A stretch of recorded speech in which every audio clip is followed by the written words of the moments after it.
vamos a basarnos este Ateneo en un caso clínico, bien, un caso clínico real. Motivo de ingreso, una hemiplegia izquierda. Enfermedad actual, paciente masculino, 64 años de edad, que en su domicilio presenta de manera súbita trastornos en la marcha y disartria. ¿Qué era la disartria? La incapacidad de articular palabras. Perfecto. Con una debilidad en el hemiscuerpo izquierdo. Es trasladado rápidamente desde su hogar por reexamen hasta la guardia del hospital más cercano.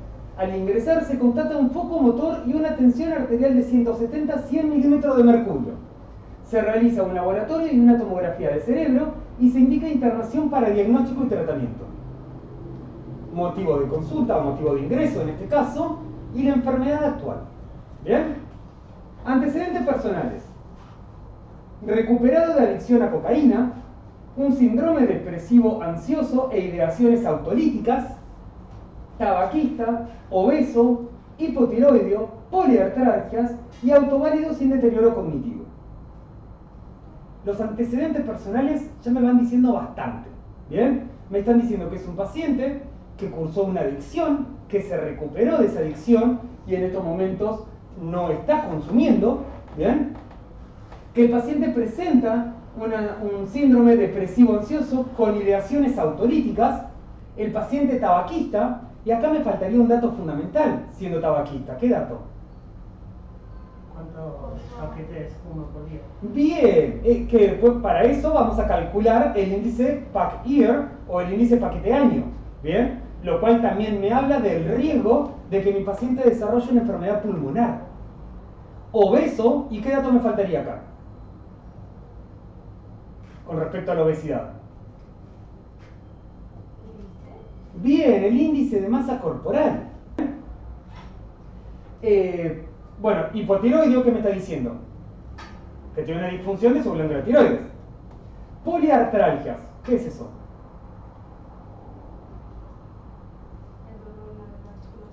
Bien, que el paciente presenta inflamación en múltiples articulaciones. Poliartralgias, ¿bien?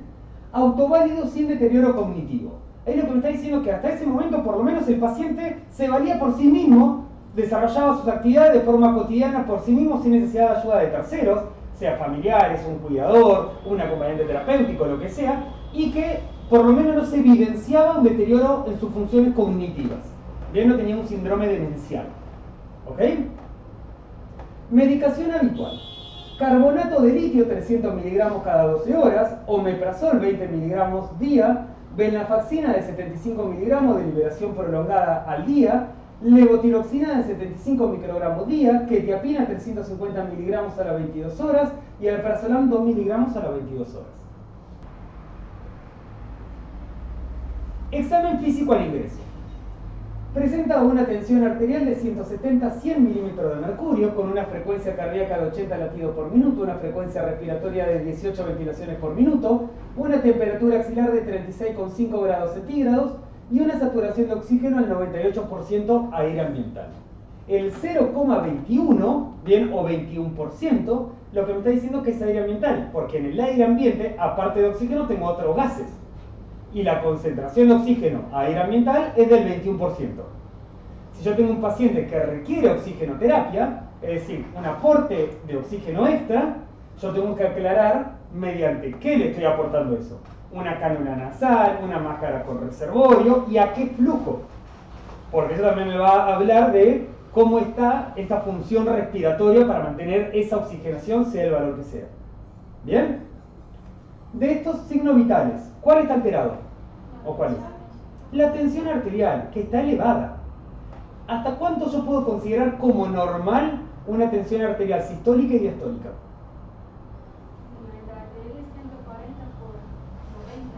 Bueno, un poquito más abajo, diríamos de sistólica 139, ¿bien? Y de diastólica hasta 79, nada, un puntito más abajo. Pero en líneas generales 140, 90 ya estamos diciendo como que esté elevado, ¿ok? Y acá vemos que está elevada esa tensión arterial.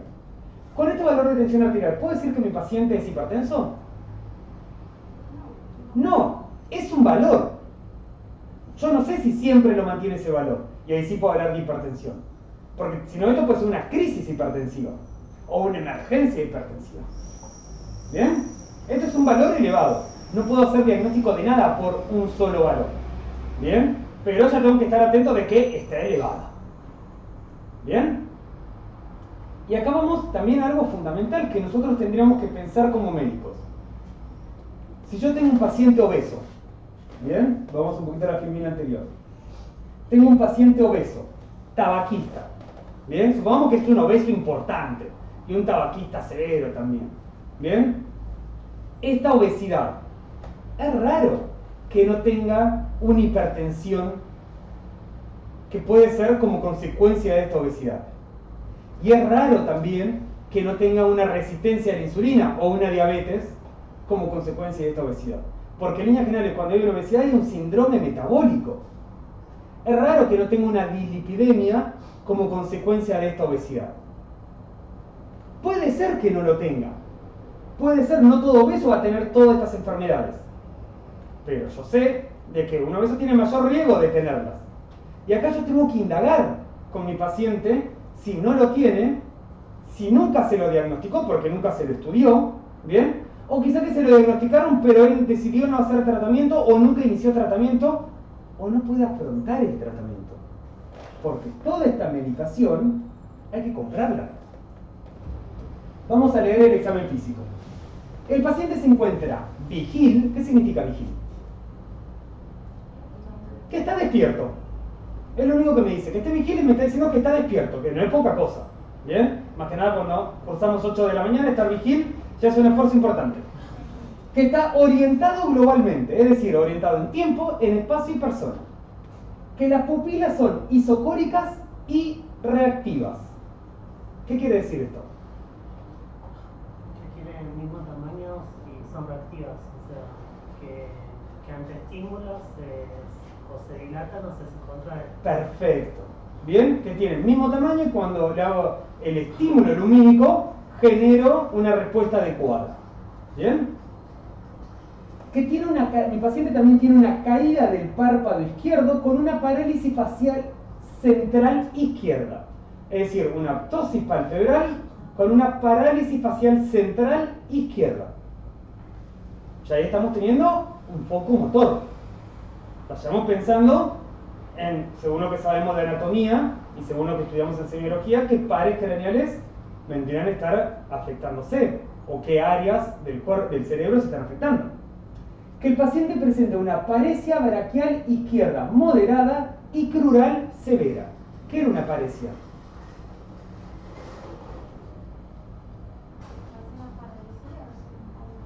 ¿Una? Más que parálisis. Debilidad. Una debilidad, bien, crural, es decir, braquial, perdón, es decir, del miembro superior izquierdo, moderada, y crural, es decir, del miembro inferior izquierdo, severo.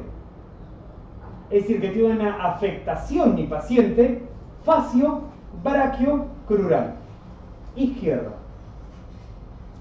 ¿Vamos? Bien. Presenta un Glasgow de 15 en 15, un reflejo de Babinski presente en el pie izquierdo y el hemicuerpo derecho con fuerza y motilidad conservada. Es decir, el lado derecho no se encuentra afectado. Y acá me detengo 2 segunditos. No, vamos a seguir mejor.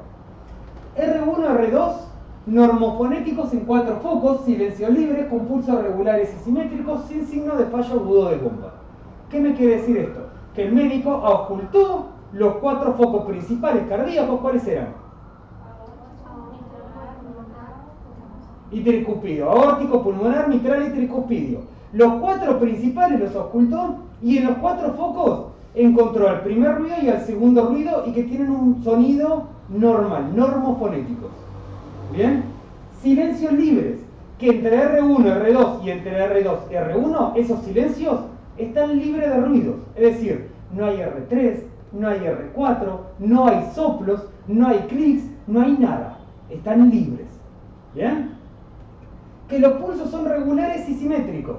El médico le examinó los pulsos a su paciente, ¿bien? Y encontró que el pulso es regular y que comparativamente son simétricos en todos los lugares. Si yo encuentro esto, yo puedo decir que el valor del pulso es igual al valor de la frecuencia cardíaca. ¿Se recuerdan eso de cardio? De que si el AFRITAP está conservado, puedo decir que el valor de la frecuencia cardíaca es igual al valor del pulso. ¿Bien? Cuando uno toma el pulso radial, en realidad estoy tomando la frecuencia de pulso. Para decir que esto corresponde a la frecuencia cardíaca, los pulsos tienen que estar conservados. ¿Se acuerdan de esto de cardio? Bien, perfecto. Buena entrada de aire bilateral con roncus leves diseminados en ambos campos pulmonares. Una mecánica ventilatoria conservada y el paciente niega disnea. Esto me está diciendo que el médico se puso el estetoscopio nuevamente, ocultó ambos campos pulmonares y esos campos pulmonares ventilan de forma correcta. Entra y sale el aire en todo el campo pulmonar. Sin embargo, no tiene murmullo vesicular conservado, sino que tiene roncus. ¿Por qué puede tener roncus? Bueno, parte por la obesidad, pero más por otra cosa. Por el tabaco. Por eso también es importante pensar en los antecedentes. ¡Ojo! También puede tener alguna otra enfermedad. ¿Ok? Pero tener en cuenta los antecedentes. Puede ser por el tabaquismo. ¿Bien? Abdomen prominente coincidente con el antecedente de obesidad. Si yo puse que antes es obeso, es obvio que no va a tener un abdomen plano. Sin embargo, si yo veo que el abdomen no es plano, tengo que describirlo igual. ¿Bien? ¿Por qué? Porque mi paciente, además de ser obeso, puede tener un abdomen globoso. Y si tuviese un abdomen globoso, ¿qué voy a pensar yo? Ascitis, o una oclusión intestinal, o una distensión abdominal. ¿Bien? Entonces por eso también lo tengo que describir. Y en este caso no, es un abdomen prominente que coincide con su antecedente de obesidad. Lo que le estoy diciendo al médico que está leyendo la historia clínica es, tranquilo, tiene un gran abdomen, pero es un abdomen que coincide con su obesidad. No hay alguna otra cuestión detrás. ¿Bien? Los ruidos hiloaéreos están conservados, ocultamos marco colónico y están conservados. El abdomen es depresible, indoloro a la palpación superficial y profunda, y no se palpan visceromegalias. Es decir, le estoy palpando los distintos órganos y no hay visceromegalias. La catarsis positiva, ¿qué significa catarsis positiva? El ritmo evocatorio, el ritmo defecatorio. Catarsis es eso, es el hábito defecatorio. Diuresis positiva, ¿qué me está diciendo? ¿Qué está orinando? ¿Cuándo fue la última vez que hizo pis? Perfecto, entonces diuresis positiva. Puntos ureterales negativos. Lo examine los puntos dolorosos y negativos. Puya percusión lumbar negativa. Sin signo de irritación peritoneal y ni la sintomatología genitourinaria. Bien, fíjense cómo con un buen examen físico detallado ustedes se pueden imaginar a su paciente. Ustedes leen esto y se pueden imaginar como si estuviesen leyendo una obra de García Márquez donde te detalla todo el escenario y imaginarte como que el paciente está acá. Un paciente gordo de 64 años, ¿bien? Con un abdomen prominente que cae, que tiene el párpado caído, que tiene una alteración en la comisura labial y en toda la parte de la cara inferior por la parálisis facial central, que tiene una debilidad en el miembro superior y una debilidad severa en el miembro inferior. Por lo tanto va a tener una marcha alterada. Y el paciente presentaba disartria, por lo tanto cuando quiere hablar tiene un problema en el lenguaje. ¿Bien? Entonces, el examen físico y la descripción de este examen físico en la historia clínica nos sirve para esto, porque acá no tenemos el paciente, pero ustedes lo leen y ya se lo imaginan el paciente, como si fuese un holograma que está acá. Y en base a eso, imaginárselo, ustedes más adelante, aún más todavía, van a empezar a decir, bueno, y en base a esto, apa, mi paciente podría estar teniendo esto, o podría estar teniendo aquello, o tal otra cosa. ¿Bien? Y esto el día de mañana, cuando ustedes sean médicos, les va a pasar de que van a leer la historia clínica del cambio de guardia, o cuando ingresen a la sala, ¿bien? Y antes de ver al paciente, leen la historia clínica, y el médico que le escribió esa historia clínica, que detalló ese examen físico, tiene que poder presentarles el paciente antes que ustedes lo vean. Bien, dijimos que al paciente de la parte de laboratorio le hicieron una tomografía de ingreso. Esto no tienen por qué saberlo, pero la idea es ir complementándoselo. En la tomografía nosotros vemos, bien, que la línea media, que es esto, no sé si si logran ver el puntero del mouse, que es esto, la línea media, bien.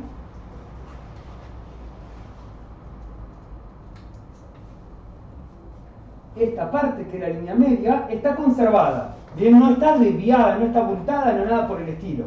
Lo cual a mí ya me está diciendo que hay un efecto de masa, que me desplace la línea media. Como si, por ejemplo, lo voy a ver en tumores, o lo voy a ver en edemas y demás cosas. ¿Bien?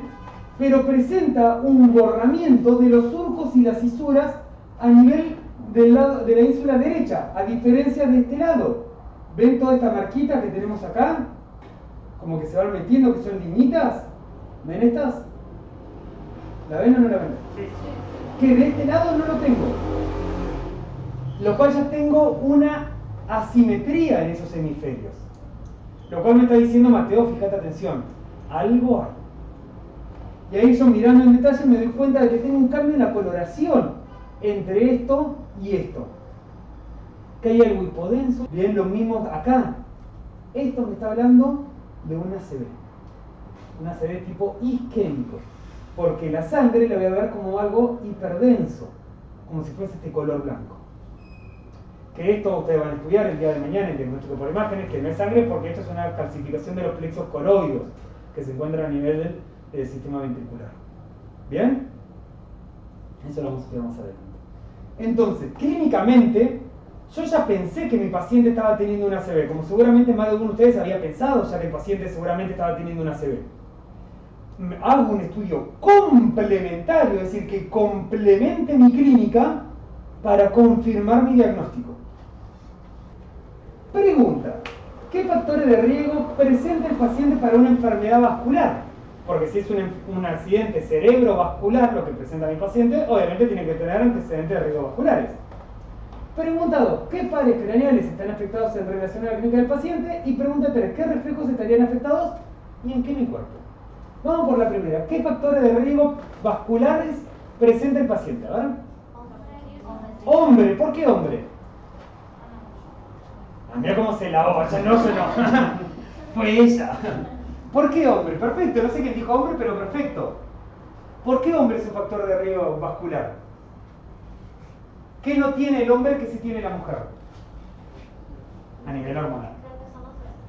Excelente. Los estrógenos son protectores a nivel vascular, ¿no? Bien, ¿qué otro factor de riesgo? Tabaquismo, obesidad, ¿qué más? Edad, mayor de 60 años, perfecto, ¿qué más? Vamos a ver que tenemos muchísimos factores de riesgo. El antecedente de consumo de cocaína. Mi paciente no consume ahora, pero tiene el antecedente. Y eso puede que sí, como puede que no, pero puede que le esté pasando factura en algún momento. El tabaquismo que habíamos hablado, la obesidad que habíamos hablado, sexo masculino que habíamos hablado, la edad, la polifarmacia. Mi paciente tenía muchos fármacos. ¿Qué pares craneales están afectados según la clínica que presentaba el paciente? El facial a la cabeza, ¿bien? ¿Por qué? Porque teníamos justamente la alteración en la monoptosis, teníamos la parálisis facial que me estaba describiendo el médico y demás. ¿Y por qué el glosofaringio, el neumogástrico y el hipogloso? ¿Por la distancia? Bien, excelente. Por la disartria que presentaba el paciente. ¿Bien? Y acá tenemos que tener en cuenta algo. Puede ser que mi paciente tenga los 3 pares craneales afectados. O puede ser que presente uno solo de esos 3. El tema es que la afectación de cualquiera de estos 3 puede darte disartria. Yo, para saber cuál está afectado, ¿qué es lo que tengo que hacer?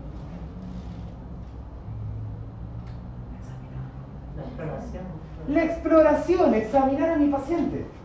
Yo no sé cuál está afectado hasta que no lo examine. En la parálisis facial central nada, ya lo vi y a la inspección ya digo tiene una parálisis facial. Bien, por lo tanto el nervio afectado es el facial. Con disartria. Y con disartria puede ser cualquiera de los 3. Por lo tanto, vamos a pasar a explorar los pares craneales. Vamos a pasar a examinar los pares craneales. No sé si se entendió. Todos.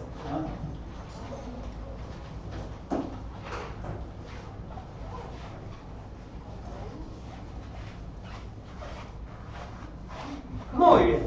Preparate. Vamos a examinar primero el facial. Usted es la doctora, la señorita es su paciente. Vamos a empezar con el facial. ¿Cómo vamos a evaluar el facial? Levanta la ceja. Muy bien. Muy bien.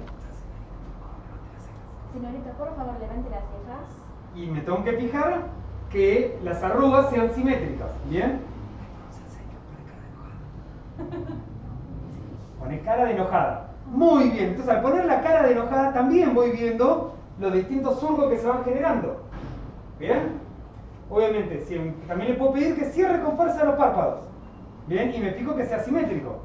¿Bien? No lo vamos a poder hacer acá por una cuestión de protocolo, pero yo le pediría al paciente que se quite el barbijo y que me muestre los dientes, que sonría mostrándome los dientes. ¿Bien? Entonces me fijo que justamente la apertura sea de forma simétrica. ¿Bien? Y le digo, señora, infle los cachetes. Y le presiono para ver que también todo lo que sea a nivel de la mejilla mantenga el tono y el trofismo. ¿Vamos? Para evaluar el glosofaringio, le pido a mi paciente que se siente, que se quite el barbijo, no lo vamos a hacer acá, agarro un bajalengua, le bajo con la lengua y le digo, diga A. Y al decir A, ¿qué va a pasar? Se contraen los músculos, bien, para producir la fonación. Si yo veo que esa contracción es asimétrica, ahí tengo el problema de la disartria. ¿Entiendes? Si yo veo que la contracción es simétrica, tengo que pasar a evaluar otro par craneal. Por ejemplo, el neumogástrico, en el cual le bajo la lengua y cuando abre, yo me fijo cómo está el velo del paladar. Si cae de forma simétrica, si cae asimétrico y demás. ¿Bien? Acá también le puedo dar un vaso de agua, le pido que tome agua y que baje la cabeza. Si al bajar cae agua por la nariz, o se broncoaspira o demás cosas, también tengo una alteración del neumogástrico. ¿Vamos? Para evaluar el hipogloso, ¿cómo lo voy a evaluar?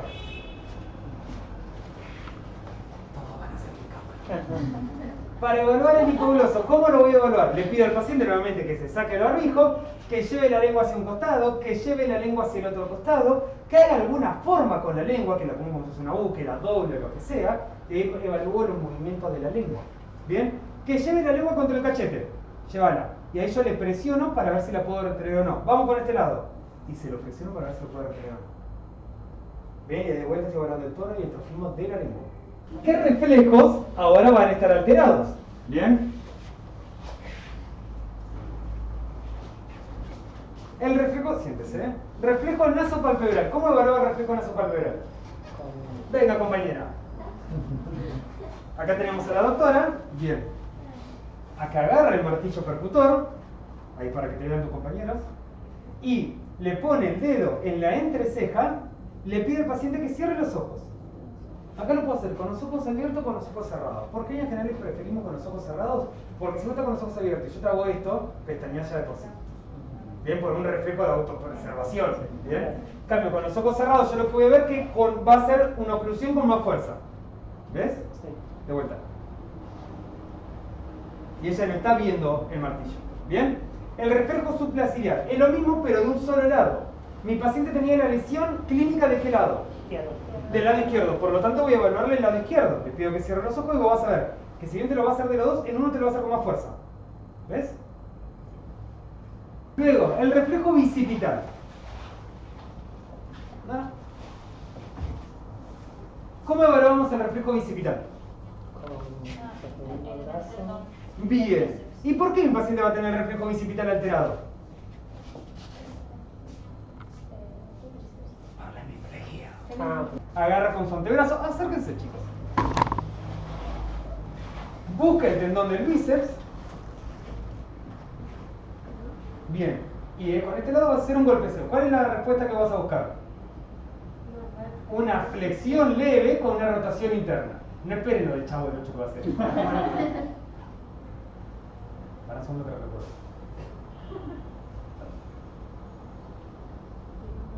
¿Bien? Sí. Y entonces ahora vamos con otro, hacemos todo.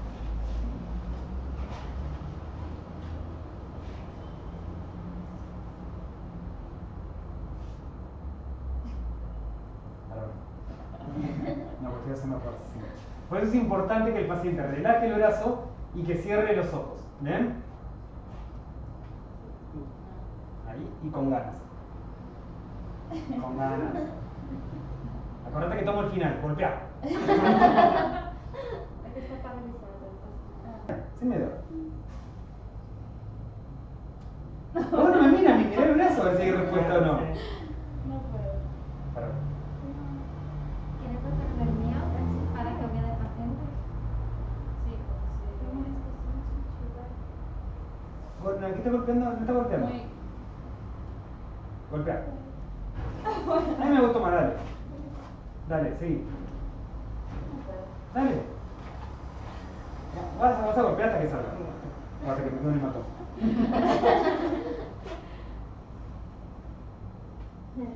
Se va a acordar en el final, ¿eh? Así que no lo dejes.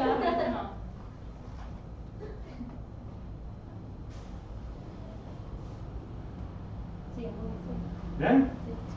Perfecto. Estilo radial. Me cambiaron de lugar, no sé quién seguía. ¿Vos lo hiciste? Ya no. no, mío. Estilo radial. Le agarramos de nuevamente. Busco el tendón. No palpo a la profundidad. Hago así. Para sentir forma perpendicular el tendón.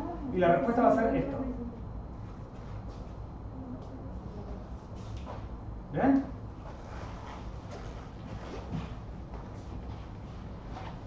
¿Ven?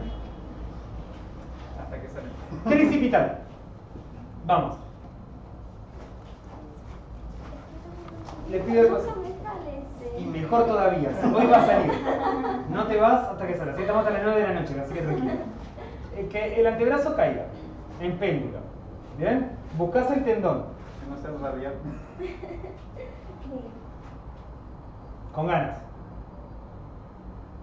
No sobre el hueso. Acá. Y vos agarrale ahí para que no se... Exacto. Con ganas. Ganas. No va. Pero pues no está percutiendo. Pero no sé, no. Golpea. Pero tengo miedo de lastimar. No Ahí vas a fue. lastimar. No vas a Ahí lastimar, fue. dale. Ahí salió. No, percutí más con ganas. No importa. Fue el aire acondicionado. Ahí fue. Bueno, pero con ganas. Ahí no está percutiendo con ganas. No importa que haya salido. Ahí está, ¿verdad? No tengan miedo de percutir. Es que tengo miedo de lastimar a la No vas a persona. lastimar a nadie. Mira, siéntate.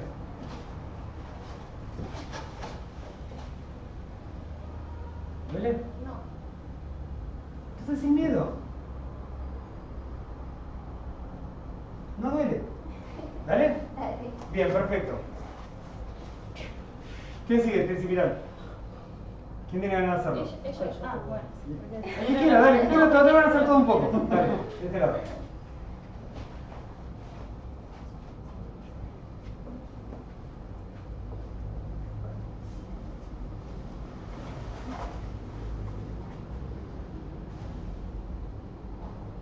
No, eso hueso.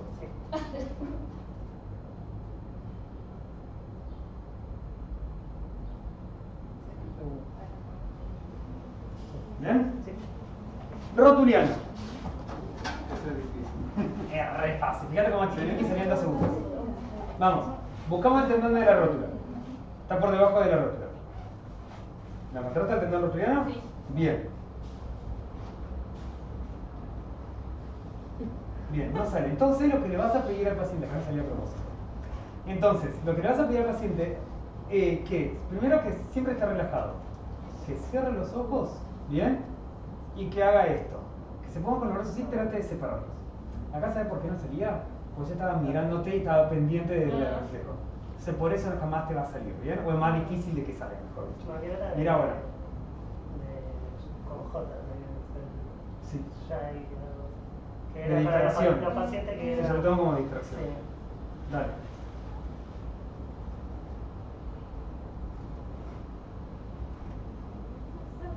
Con ganas. Sí. ¿Bien? O que haga cuentas también, ¿no? Sí, pero acá da cuenta. Perfecto.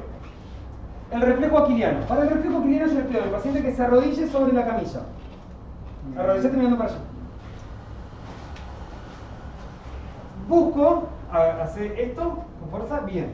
Busco, ¿tenés alguna cirugía del tendón de Aquiles? Nada. ¿Alguna lesión? No. Bien. Busco, acérquese. El tendón de Aquiles. ¿Por qué no puedes tener nada?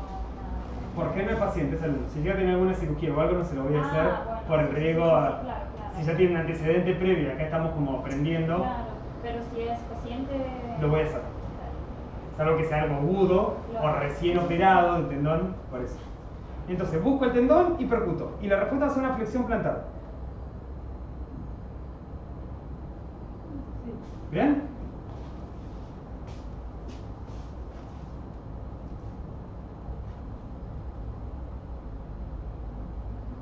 ¿Bien? Excelente, muy bien. Y por último, el reflejo plantar izquierdo. El reflejo plantar izquierdo, yo le voy a pedir al paciente que saque la media de la zapatilla y con un elemento punzante, como esto, o una aguja, bien, lo voy a hacer de afuera hacia adentro del pie. En condiciones fisiológicas, cuando yo hago esto, pasa esto. En condiciones patológicas, pasa esto. Y se abre en forma de abanico. Signo de... Excelente. Dado el tiempo de inicio de los síntomas y por encontrarse en un periodo de ventana adecuado para la terapia trombolítica, ingresa a la unidad de stroke, que es una unidad de área cerrada, para la realización del mismo. Evoluciona durante el procedimiento sin complicaciones agudas. Es bien tolerado el mismo y posteriormente se interna en área cerrada para un control neurológico y neuromonitoreo. Es decir, al paciente que yo le realizo una terapia trombolítica en la cual le pongo determinados fármacos que van a disolver el trombo, que es lo que le está conformando este ACV isquémico, ¿bien? Luego de hacerlo por las complicaciones potenciales que pueden ocurrir, como con cualquier medida terapéutica, lo interno en una unidad cerrada para un mayor monitoreo de este paciente. ¿Bien? A las 12 horas de realizado el tratamiento, intercurre con un deterioro severo de la conciencia, evidenciándose al examen físico trastornos de la voz. Ahora no de la articulación de la palabra, sino de la voz. Bien, o sea, las cuerdas vocales seguramente están afectadas. Difagia. ¿Qué era la difagia? La imposibilidad de trabajar. Una, exacto. Bien. Deviación de la mirada hacia la derecha. Anisocoria. ¿Qué era la anisocoria? Bien. Pupilas asimétricas. Reflejo toxígeno positivo. ¿Qué era? Que le estimulo para que tosa y tose. ¿Y eso es fisiológico o patológico? Fisiológico. Bien. Reflejo corneano presente. ¿Qué era? Que estimula la córnea Y lagrimea. Bien. ¿Y eso fue fisiológico o patológico? Fisiológico. Reflejo óculo-vestibular presente. Que le estimula la parte vestibular y realiza movimientos oculares. ¿Eso era fisiológico o patológico? Fisiológico también. Entonces, ¿por qué me lo describe? Para saber que de eso tiene respuesta, ¿bien? Y eso también me va hablando del grado de evolución y el grado de afectación que tiene mi paciente. Exacto. Ausencia de reflejo consensual, ¿bien? Es decir, estimulo el reflejo fotomotor y tengo el consensual afectado. Se calcula el score de Glasgow siendo actualmente de 8 en 15, cuando antes era de 15 en 15. O sea, un deterioro severo de ese Glasgow. Y al tener un Glasgow de 8 en 15, a mí me está diciendo, ese Glasgow no me dice qué está pasando, pero me está diciendo, protege vía aérea. Porque por el deterioro que tiene, podés llegar a tener complicaciones severas. Por lo tanto, se decide llevar a cabo una intubación orotraqueal para la protección de esa vía aérea. Y se realiza una tomografía computada de cerebro, donde se evidencia ahora un trastorno hemorrágico secundario a la terapia trombolítica. Esto es sangre, en el sitio donde tenía el ACV isquémico previo. Pregunta: ¿qué pares craneales se suman a los afectados previamente? ¿Qué reflejos se suman a los afectados previamente? ¿Y cómo se evalúa la escala de Glasgow? Actualmente, además de los pares craneales anteriores que estaban afectados, también se va afectado el tercer par craneal, que es el motor ocular común, el quinto, que es el trigémino, el sexto, que es el motor ocular externo. ¿Bien?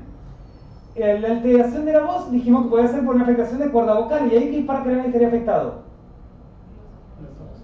glosofaringio o el neumogástrico, que ya estaban afectados previamente, pero sin embargo evolutivamente ahora me está dando más sintomatología.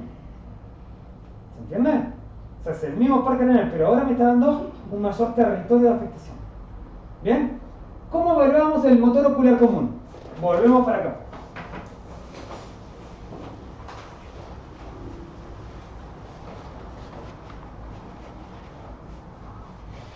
¿Quién va a ser paciente? ¿Quién no fue paciente? Vamos. Y vos sos la doctora. Bien, el tercer, el cuarto y el sexto par craneal en realidad que se evalúan, como son los de los músculos extraoculares, se evalúan al unísono. ¿Bien? Entonces, lo que vas a hacer es te pones enfrente de tu paciente y le decís, muy bien señor, usted mirándome fijo a mí y sin mover la cabeza, va a seguir mi dedo únicamente moviendo los ojos. Entonces, lo llevo hacia arriba.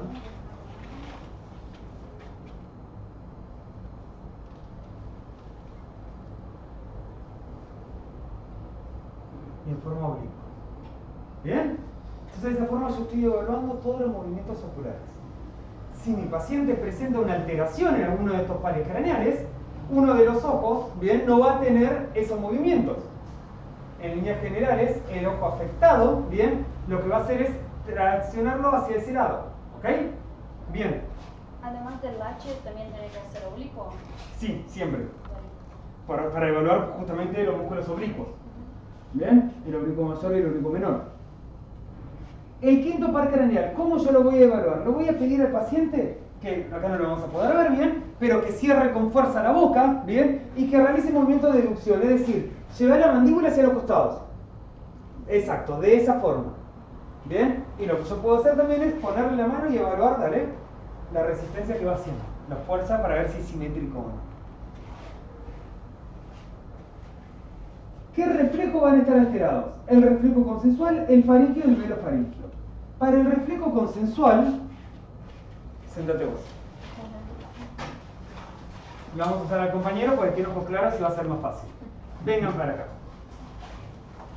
Si ustedes se fijan,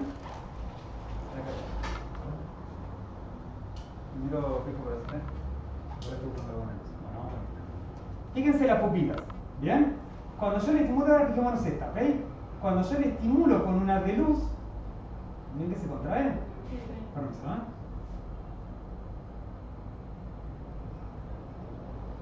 ¿Ven la contracción? ¿Sí o no?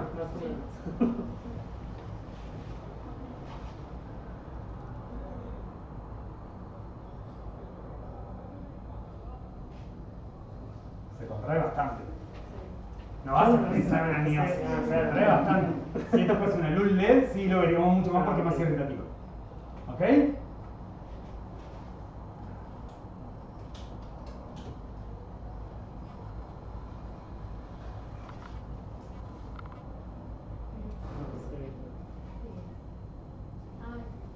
¿Bien? El consensual yo no evalúo el ojo que yo estoy estimulando, evalúo el otro. Entonces, ocluyo acá para que el alumno me vea y voy a evaluar. Voy a estimular uno y lo tengo que ver la contracción en el otro. ¿Bien? Eso es el reflejo consensual. En todo va a salir. Obviamente, cuando tiene ojo claro es más fácil verlo. ¿Bien? Pero en todo, si lo hacemos cualquiera de nosotros, va a ocurrir. ¿Ok? Bien. El reflejo faríngeo y el reflejo velopalatino, ¿cómo lo voy a evaluar? En esto lo que yo le pido es que abra bien la boca, pongo el bajalenguas, bien, y voy a ver que en el velo palatino va a haber una elevación de los músculos del velo del paladar, bien, mientras que en el faríngeo, cuando yo lo hago, va a haber una contracción de los músculos constrictores de la laringe, es decir, de la parte posterior, y un reflejo nauseoso. Así va a tener como náuseas o inclusive puede generarte una arcada, bien, que te la típica cuando te van a ver el fondo de la garganta o algo así. ¿Bien? ¿Qué evalúa la escala de Glago? La escala de Glago, ¿qué evalúa? La apertura de ojos. Bien. Pero a nivel general, ¿qué evalúa? La conciencia, el nivel de conciencia de nuestro paciente. Se coloca un catéter a este paciente para medir la presión intracerebral, es decir, la PIC, y se constata una presión de 30 centímetros de agua para la presión de apertura, es decir, que está con una hipertensión endocraniana, nuestro paciente. Se decide comenzar con medidas antiedema para disminuirla, ya que por haber recibido tratamiento trombolítico reciente, está contraindicada la neurocirugía por un mayor riesgo de sangrado. Yo también tengo que tener en consideración la terapéutica aplicada en mi paciente, en cada uno de mis pacientes, cuando voy a aplicar una nueva terapéutica. ¿Bien? Porque puede haber contraindicaciones, absolutas o relativas. Eso lo vamos a ir estudiando el resto de los años de la carrera. El paciente evoluciona a las 24 horas con una midriasis bilateral, es decir, ¿cómo están las pupilas? Dilatadas. Completamente dilatadas bilateralmente. Presenta hipertensión endocraniana sin respuesta al tratamiento médico instaurado previamente. Se constata, además de la midriasis, una ausencia del reflejo toxígeno y del respiratorio. Es una mala mecánica ventilatoria que no respira por sí mismo. El paciente está intubado orotraquealmente. ¿Bien? Se realiza estudio para determinar la vitalidad neurológica y se confirman signos de muerte encefálica. Se da aviso a Red y Bucay para ablación y trasplante para evaluación como eventual donante y se indica óbito una vez finalizado el estudio.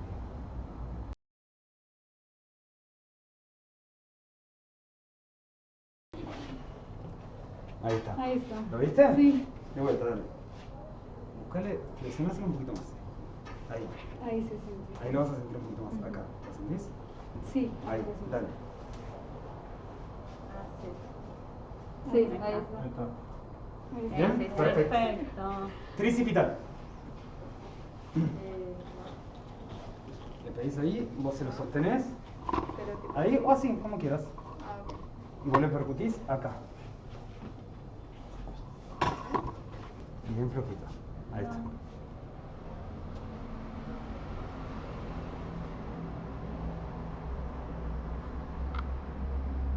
Ahí está. Bien. Reflejo estilo radial. ¿Quién viene? Muy bien. La apoyas ahí. Busco el tendón acá. Un poquito más flexionado. Ahí. Eso. Bien relajadito. Acá. Vamos. Despacito. Ahí lo sentís. Sí. A medio. Acá. Y vas a ver la contracción del dedo que hace esto.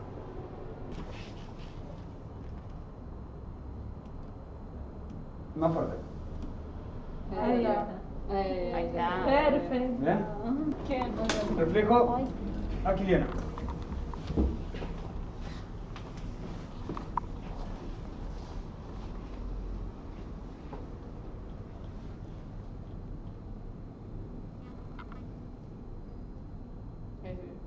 Perfecto. ¿Bien? Yes.